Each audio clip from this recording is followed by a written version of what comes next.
Good morning students.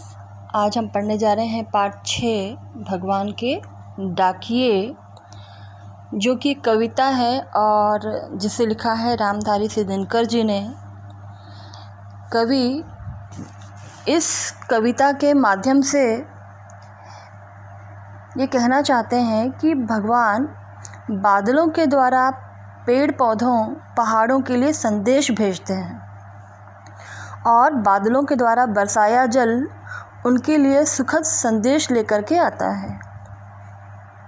कवि पूरे विश्व को एक मानते हैं क्योंकि प्रकृति ने कभी भी दो देशों में फ़र्क नहीं समझा। वह कहते हैं कि एक देश से दूसरे देश को जाने वाली सुगंध को कोई बांध नहीं सकता है। तो इस प्रकार कवि ने पक्षी और बादल की तुलना भगवान के डाकिए से की है। तो आइए पढ़ते हैं पहला स्टेंजा। पक्षी और बादल ये भगवान के डाकिए हैं जो एक महादेश से दूसरे महादेश को जाते हैं। हम तो समझ नहीं पाते हैं मगर उनकी लाई चिट्ठियाँ पेड़ पौधे पानी और पहाड़ बाँचते हैं।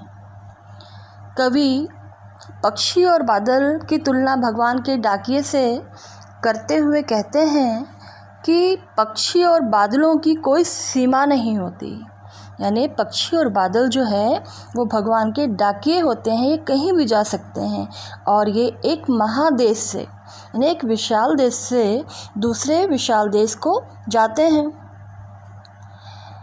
उनके द्वारा लाई हुई चिट्ठियों में क्या लिखा होता है ये समझना मनुष्य के वश की बात नहीं होती है। यानी हम तो समझ नहीं पाते हैं, यानी उसको मनुष्य के वश में ये बात समझने लायक नहीं होती है। लेकिन पेड़ पौधे पानी और पहाड़ उनकी चिट्ठियों को पढ़ पाते हैं। तभी तो बादल आने की खुशी में पेड़ झूमने लगते हैं और चिड़ियों के आने पर उनकी मेहमान नवाजी करने लगते हैं। सेकंड स्टेंजा है। हम तो केवल यह आंकते हैं कि एक देश की धरती दूसरे देश को सुगंध भेजती है और वह सुगंध सौरभ हवा में तैरते हुए पक्षियों की पाँखों पर तीरता है और एक देश का भाप दूसरे देश में पानी बनकर गिरता है। इस काव्यांश में कवि पूरे विश्व को एक मानते हुए कहते हैं कि हम मनुष्य देश को उसकी सीमा से जानते हैं, किंतु प्रकृति किसी सीमा को नहीं जानती है और वो सभी को वरदान देती है। जिस प्रकार से एक देश की धरती दूसरे देश को सुगंध भेजती है और सुगंध किसी बंधन को नहीं मानते हुए एक देश से दूसरे देश में उड़ करके चली जाती है और वही महक पक्षियों की पाँखों का मतलब होता है पंखों पर बैठ करके इधर से उधर उड़ती रहती है और एक देश की भाप दूसरे देश पर पानी बन करके गिर जाती है।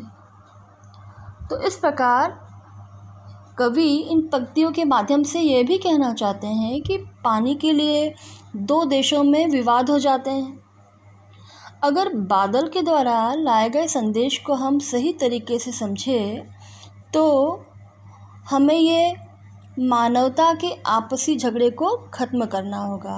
यानी जब प्रकृति हमारे बीच भेदभाव नहीं करती है तो मनुष्यों को भी आपस में भेदभाव नहीं करना चाहिए।